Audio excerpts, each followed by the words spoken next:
Welcome to I dream media. So B12 deficiency ఈ మధ్యకాలంలో మనం చాలా మందిలో చూస్తూ ఉన్నాము. అసలు ఏంటి B12 డెఫిషియన్సీ, ఎందుకు వస్తుంది, వస్తే ఎలాంటి లక్షణాలు కనిపిస్తాయి, మరి దీన్ని న్యాచురల్ వేస్లో ఎలా కరెక్ట్ చేసుకోవచ్చు, వివరాలు తెలుసుకుందాం. ఈరోజు మనతో పాటు ఉన్నారు ప్రముఖ యోగా గురు యోగిని అరుణాదేవి గారు. మేడం నమస్తే అండి. నమస్తే మేడం, ఈ మధ్యకాలంలో ఎవరితో మాట్లాడినా కానీ B12 డెఫిషియన్సీ వచ్చింది, ఇంజెక్షన్స్ చేయించుకుంటున్నామని చెప్తూ ఉన్నారు. అసలు ఎందుకు ఈ B12 డెఫిషియన్సీ అనేది వస్తుంది, వస్తే మనకి ఎలాంటి లక్షణాలు కనిపిస్తాయి, న్యాచురల్ వేస్ ఉన్నాయి దీన్ని కరెక్ట్ చేయడానికి? ఫుడ్ వల్లనే మనం ఇది డెఫిషియన్సీని మనం కంట్రోల్ చేసుకోవచ్చు. ఎందుకు వస్తుంది అనడానికి చాలా కారణాలు ఉంటాయి. B12 డెఫిషియన్సీ మెయిన్ ఇప్పుడు ఎందుకు వస్తుంది అని చెప్పడానికి కారణం ఏంటి అంటే పిచ్చి రకరకాల డైట్లు తింటున్నారు కాబట్టి. B12 ఎక్కువగా అసలు యాక్చువల్లీ నాన్ వెజిటేరియన్ వాళ్ళకి B12 డెఫిషియన్సీ ఉండకూడదు. ఎందుకంటే ఎగ్లో కానీ ఫిష్లో కానీ చికెన్లో మీట్లో అన్నిట్లో B12 వాళ్ళకి బాగుంటుంది. వెజిటేరియన్ తినే వాళ్ళకి వెజిటేరియన్స్కి అయితే B12 డెఫిషియన్సీ అనేది వస్తుంది అనేది మనకి తెలుసు. కానీ నాన్ వెజ్ తినే వాళ్ళకి అసలు B12 డెఫిషియన్సీ ఉండకూడదు. కానీ ఇవాళ రకరకాల డైట్లు చేస్తూ ప్రోటీన్ డైట్ అని రోజు నాన్ వెజ్ తినే వాళ్ళకు కూడా B12 డెఫిషియన్సీ ఉంది. అంటే ఇక్కడ డెఫిషియన్సీ వచ్చిన తర్వాత మనం తీసుకోవాల్సిన ఫుడ్ B12 ఎందులో ఉంటుంది ఎక్కువ అంటే పొట్టులో ఉంటుంది, పొట్టు ఫైబర్లో. అలాగే ఇప్పుడు రైస్ పాలిష్ చేసేస్తాం కదా, మొత్తం పాలిష్ చేసి తింటున్నాం, పైన పొట్టు అంతా పాలిష్ చేసి తింటాం రైస్.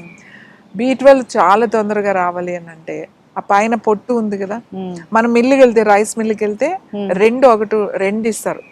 ఒకటి ఊక అంటారు, ఊక అంటే మొత్తం పొట్టు, అది బయటకు వచ్చేసి పెద్ద పెద్ద రాసాలు ఉంటాయి చూడండి రైస్ మిల్. అది కాకుండా ఇంకొకటి ఉంటుంది అన్నమాట, చుట్టూ అంటారు.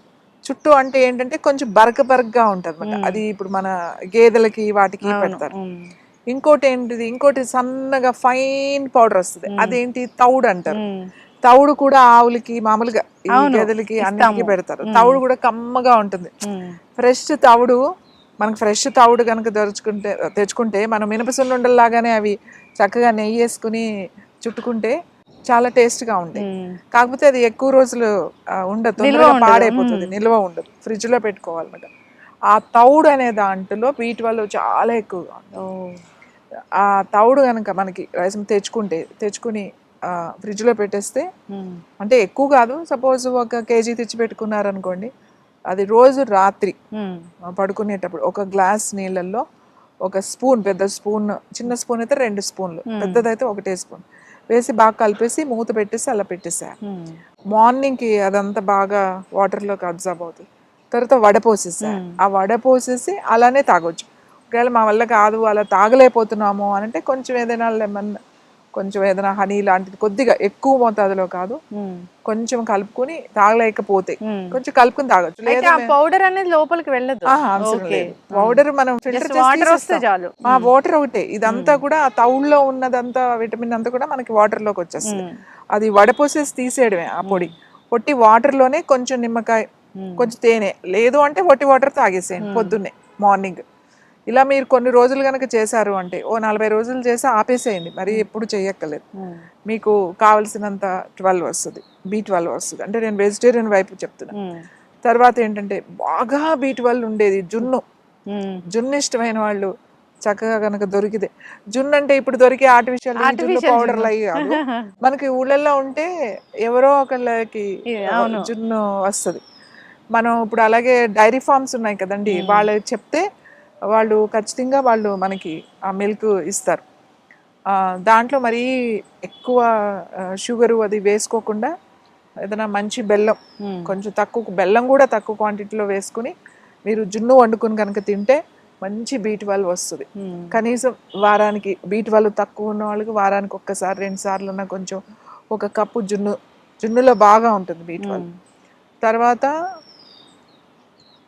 సోయా ప్రొడక్ట్స్లో కూడా B12 ఉంటుంది. అంటే అది తింటే మాకు పడుతుంది అని అనుకుంటే సోయా ప్రొడక్ట్స్ కూడా మంచిదే.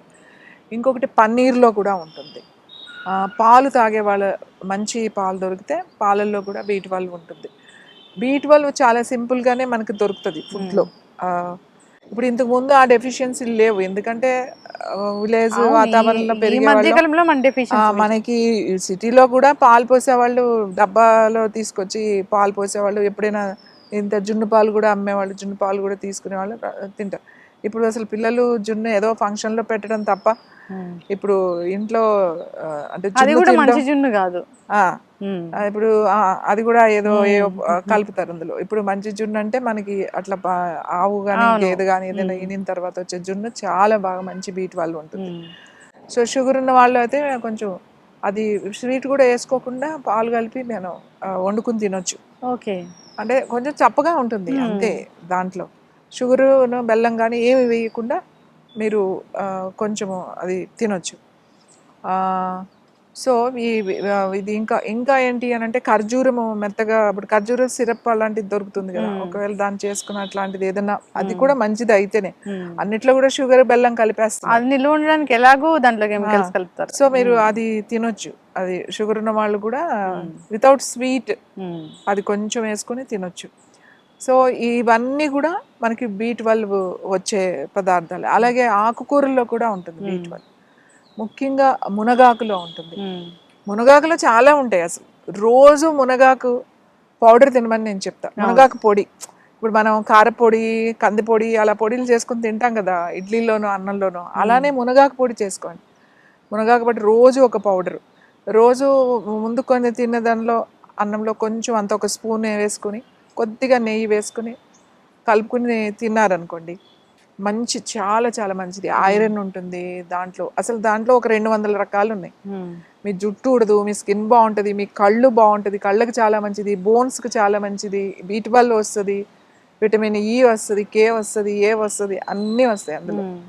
అందుకని అది చక్కగా ఎండు మిరపకాయలు అవి ధనియాలు కొంచెం జీలకర్ర అవి ఫ్రై చేసేసుకుని ఏముంది పొడి చేసేసుకుని పెట్టుకోవచ్చు, కొద్దిగా వేసుకుని అలా తినొచ్చు. లేదు ఒట్టిగా పౌడర్ మనం ఇంట్లో చేసి పెట్టుకుని ఏదైనా కూరల్లో వేసుకోవచ్చు. కూరలు వండుతాం కదా లాస్ట్లో కొంచెం పౌడర్ వేసేయచ్చు, అలా కూడా చేసుకోవచ్చు. కారపొడి అయితే అందరూ తింటారు, ఇష్టంగా తింటారు కారపొడి లాగా చేస్తే. అలాగే తోటకూరలో ఉంటుంది, తర్వాత ఆకుకూరలు గ్రీన్స్లో కూడా ఉంటుంది.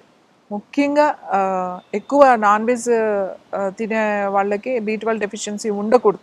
B12 డెఫిషియన్సీ కూడా నాన్ వెజ్ తింటే, మరి ఇంత ప్రోటీన్ తిని ఇంత నాన్ వెజ్ తినే వాళ్ళకి కూడా B12 డెఫిషియన్సీ ఎందుకు వస్తుంది అనేది ఆలోచించాలి ఫస్ట్. ఎందుకు అని అంటే ఆ తినేది అసలు ఏం తింటున్నారు, ఆ పౌల్ట్రీల్లో ఉండేది, ఆ చెరువుల్లో పెరుగుతాయి కదా ఆక్వా ఫార్మ్స్ వాళ్ళు, రొయ్యల చెరువులు ఉంటాయి కదా ఆ చెరువుల్లోవి, అందులో విపరీతమైన యాంటీబయాటిక్, అందులో విపరీతమైన మెడిసిన్స్ వేసి పెంచుతాం ఆ చేపల్ని కానీ రొయ్యల్ని కానీ. ఇప్పుడు అన్నీ కూడా ఫార్మింగ్ వచ్చేసింది కదా, ఆక్వా ఫార్మింగ్ వచ్చేసింది. అవి తినడం వల్ల మనకి ఏమీ పెద్ద అది మంచి ప్రోటీన్ కాదు, అది గుర్తుపెట్టుకోండి. ఇప్పుడు ఈ పౌల్ట్రీల్లో పెరిగే చికెన్ తింటే దానికి ఉండే హార్మోన్స్, దానికి వేసే యాంటీబయాటిక్స్, ఆ స్ట్రెస్లో పెరుగుతాయి, అదంతా కూడా మనకి వస్తాయి. పిల్లలు బాగా చికెన్ ఇష్టపడతారు. ఒకవేళ నాన్ వెజిటేరియన్ మీరు తినేవాళ్ళు అయితే తినండి, కానీ ఇప్పుడు నాటుకోళ్ళు కూడా దొరుకుతున్నాయి కదా, అవి ఫ్రీగా పెరిగే కోళ్ళు అవి ఉంటాయి, అట్లాంటివి ఏమైనా సెలెక్ట్ చేసుకోండి. ఫ్రెష్ వాటర్ ఫిష్, ఫ్రెష్ వాటర్లో న్యాచురల్గా సీలో దొరికే ష్రిమ్స్ కానీ అలాంటివి తింటే మీకు అప్పుడు మీకు B12 వస్తుంది, అప్పుడు మీకు మంచి ప్రోటీన్ వస్తుంది, అప్పుడు మీకు హెల్త్ కూడా బాగుంటుంది. ఈ డైట్ చేసే వాళ్ళందరూ కూడా ఈ పిచ్చి ఈ ప్రోటీన్ అని ఈ చికెన్ తినేయడం, ఈ ష్రిమ్స్ తినేయడం, ఈ ఫిష్ తినేయడం. సో ఈ తినడం వల్ల దానివల్ల మనకి ఏమీ మంచి ప్రోటీన్ రాదు, అలాగే నష్టాలు ఎక్కువగా ఉంటాయి లాంగ్ పీరియడ్. B12 డెఫిషియన్సీ వచ్చింది, అప్పుడు ఎలాంటి లక్షణాలు ఉంటాయి?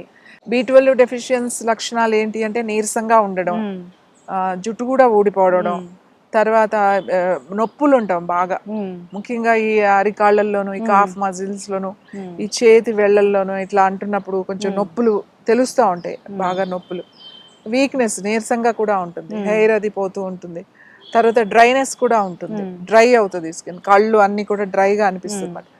సో మనకి ఆ నీరసంగా ఉండి, ఆ చికాకుండి, నొప్పులుండి ఇవన్నీ ఉంటే మనకి B12 డెఫిషియన్సీ ఉన్నట్టు తెలిసిపోతుంది మనకి. సో ఈ విధంగా న్యాచురల్ వేస్లో దీన్ని కరెక్ట్ చేసుకోవాలని కోరుకున్నాము. సో జనరల్గా ఇలాంటి లక్షణాలు కనిపిస్తే మనం డయాబెటీస్ ఉందేమో అని ఫీల్ అవుతూ ఉంటాము. సో దాన్ని ఒకసారి టెస్ట్ చేయించుకోవాలి, B12 డెఫిషియన్సీ అనేది టెస్ట్ చేయించుకోవాలి. టెస్ట్ చేయించుకున్నా చేయించుకోకపోయినా ఇప్పుడున్న ఆహారపు అలవాట్లను బట్టి అయితే మనకి ఖచ్చితంగా డెఫిషియన్సీ అనేది ఉంటుంది. డెఫిషియన్సీ ఉంది. ఇప్పుడు చాలా తక్కువ లోకి వెళ్ళిపోయింది అనుకోండి ఐరన్ కానీ ఏదైనా విటమిన్స్, ఇమీడియట్గా మనకి కావాలి అని అంటే మనం ఖచ్చితంగా డాక్టర్ చెప్పింది ఫాలో అవ్వాలి ఇమీడియట్గా.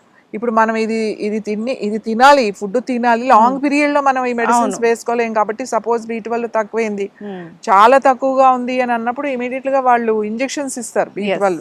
ఆ ఇంజెక్షన్స్ అనేవి అవి వీక్లీ వన్స్ వాళ్ళు డాక్టర్ సజెషన్ ఉంటుంది, అది తీసుకుంటూ మనం డైట్ చేసుకుని అవేవో ఉంటాయి, ఒక 2 weeks తీసుకోండి, 4 weeks ఏదో ఉంటుంది, ఒక 1 month అది కొంచెం ఇంప్రూవ్ అయ్యే వరకు ఇమీడియట్ గా మనకు కావాలి కాబట్టి. అంతేగాని డాక్టర్ సలహాలు లేకుండా మీరు ఇష్టం వచ్చినట్టు మీరు చేసేసుకోకండి. ఎందుకంటే బాగా లో ఉన్నప్పుడు నేను న్యాచురల్ వేలో వెళ్తాను అంటే ఇమ్మీడియట్ గా రావాలి కాబట్టి ఇమీడియట్ గా మనం వాళ్ళ సలహా తీసుకోవాలి. లాంగ్ పీరియడ్ లో మాత్రం మెల్లగా స్టాప్ చేసేసేయాలి. లాంగ్ లో మనం మళ్ళీ డెఫిషియన్సీ రాకుండా ఈ డెఫిషియన్సీని ఫిల్ చేయడానికి ఇవన్నీ మనం పాటించాలి. జనరల్ గా అంటే ఇలాంటి డెఫిషియన్సీ రాకుండానే చూసుకోవాలి మీరు చెప్పినట్లు, అన్ని రకాల ఆహారాలు తీసుకుంటూ. సో ఇవి యాడ్ చేసుకుంటూ ఉంటే కనుక డెఫిషియన్సీ అని రాదు. సో వచ్చింది, ఈ ఇంజెక్షన్స్ అనేది సజెస్ట్ చేశారు, తీసుకుంటూ ఈ డైట్ చేస్తే కనుక ఖచ్చితంగా ముందు రాకుండా ఉంటుంది. చక్కటి ఇన్ఫర్మేషన్ అండి, ధన్యవాదాలు.